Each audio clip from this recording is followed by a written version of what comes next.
Hey, YouTube pipe community, JC here. Just wanted to give a quick little update. Haven't done a review the past couple days, but I've been pretty busy, and it's been all good stuff, and that's kind of why I'm making this video. I just wanted to, give the importance of your local brick and mortars. I'm lucky enough, I actually have one. I live in a community, but I'm about not even a mile. It's like a half a mile. It's pretty much across the street from where I live at the community I live in, to a B&M. What it is it's a winery and a brewery as well, and they make pretty good beer. And we can go there and relax. And they have it's what do you call those cargo boxes that get pulled behind tractor trailers? What Connex boxes, I guess, whatever they're called. They did one of those a couple years ago, and they made that into like a small little cigar lounge, and they have an overhang with it. And now they even have the overhang, they have that kind of in with some plastic and stuff in the wintertime, and then that way they have a wood stove in there to keep it nice and toasty, and people come in there and they have a nice humidor and they can get their cigars and whatever they want. And they do have some pipe stuff for us, because we go there. We have a local pipe group that goes there. But they actually built, it almost looks like it's like a silo. So they built on the very bottom of the silo, they have their humidor, and it's humidified and all that stuff like it's supposed to be. Pretty nice humidor, got a good selection of stuff. And upstairs they built, it's just a big circle, but they have chairs and couches around everything. And they have a little exhaust fan too, but that gets nice and toasty too from the wood stove coming up and everything. So we're allowed to sit up there and smoke cigars and pipes and stuff. So it's just a beautiful little setup that I have pretty much right across the street. We had our local pipe meetup last night, and we actually had 6 people, including myself, show up. So that was a pretty good turnout. I talked to a lot of people online, and they don't have any B&Ms close by. So, I'm just thankful and blessed to have one right across the street from my house. And they actually the company that runs that, they actually have a brick and mortar store, an actual physical store in downtown Fredericksburg, called Old Town Tobacconist. So we go there, and they do have a good selection of pipe stuff there. So we go there and smoke our pipes and stuff like that. There's a big selection of cigars too. I don't really smoke cigars anymore, just for the simple fact that they're expensive and they're pretty strong for me. If I smoke a cigar, it takes an hour and a half, 2 hours, and I don't know. To me, they just I like the enjoyment of pipe smoking now. So that's just my opinion now. But yeah, I mean, if we didn't go over there and support them, I mean, they might not be there. And you kind of got to think about that. When you have a local B&M, you're going to pay a little bit more for the tobacco and stuff, but it's almost the atmosphere and the camaraderie and stuff you get. Because like I said, I mean, the 6 of us last night, we hung up there for a couple hours, and the brewery was there, so we had a beer and just relaxed. We had like a little coffee table that we had set up, and it was just filled up with pipe tobaccos. Everybody bought a bunch of different pipe tobaccos, and there's pipe smokers from all different not age groups, but it was age groups, but whatever it is, the different years they've been smoking. You got newer pipe smokers, or people that have been smoking a pipe their whole life for 30, 40 years, So it was a good little mix of everybody, and everybody was just talking about different stuff. It was just real cool. And like I said, I'm just real grateful to have that locally. And on Friday, I was off work, and 2 of my buddies who I met through pipe smoking, actually. They came over to my house, and we all sat around the garage and, had a couple aged stouts that, and then I had some homemade brandy that I made 3 years ago before my daughter was born. So we enjoyed some of the homemade brandy I made. And it was a vanilla aged worldwide stout that I've been saving since 2017. So we all shared that, and that thing's like 17%. So it was good. We shared it. Went out and got some food afterwards, and then we went, also there's a place in Fredericksburg called Hogshead Cigar Lounge. And this place, they have one of the best selections of cigar lounges that I've seen. I mean, it's not a very big place, but the stuff he has in there is just top shelf stuff. I mean, he doesn't have any junk in there. It's all real good boutique style cigars, whatever you want pretty much he can get you.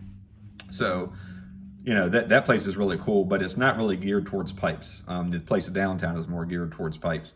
But he did have some really, really cool pipes. And you probably saw my little snippet on the video that I had of the pipe I got there. I got a pretty cool artisan-made pipe there Friday. I can't read the maker of it, but evidently there's the vendor that he uses.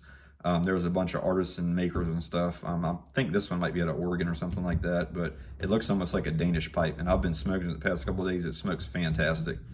And I'm not sure if you saw either, but I went over to my father-in-law's house yesterday, and he had a meerschaum pipe that he gave me brand new in the box, and that thing was so cool, man. You probably saw it. You can go back and look at my whatever the little quick videos are called, 15-second videos, you know what I'm talking about. But it's a skull face, so I smoked a little bit of that last night. But let me know what you smoke in mirrors, because I'm not really sure. I did try a couple of the aromatics that this gentleman actually sent me. I'm getting ready to unveil this stuff, but didn't, in my opinion, they kind of burn my mouth anyways. That's really why I don't smoke aromatics.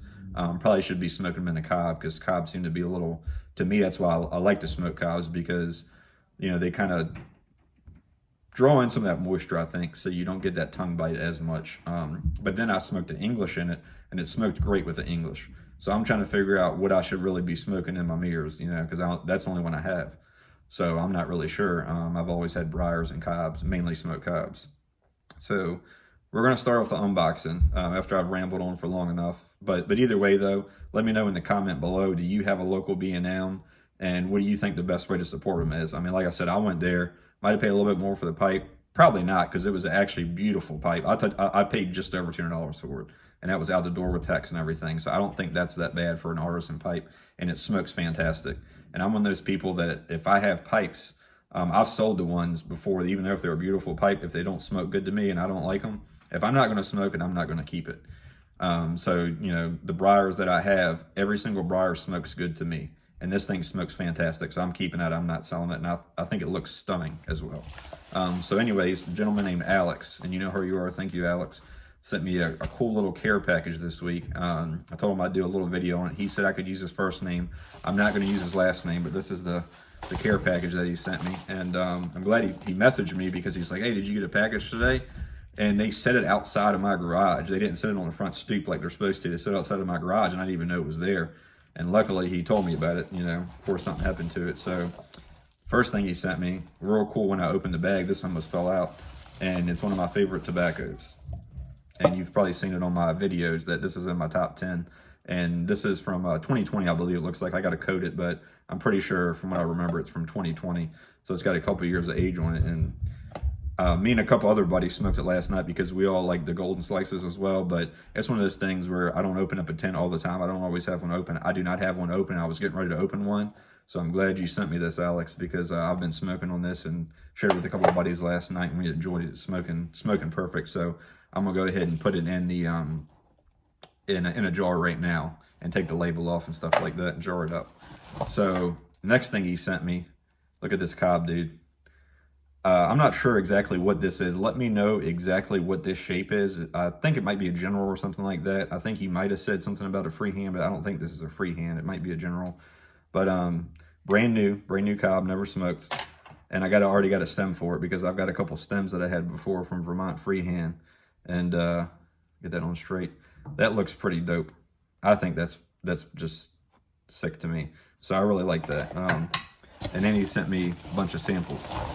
So these samples, first one is Stokkebye's Pistachio, I believe. The next one is Sutliff Trail Mix. And like I said, I smoked a couple of these last night. The next one is Lane Afternoon Delight.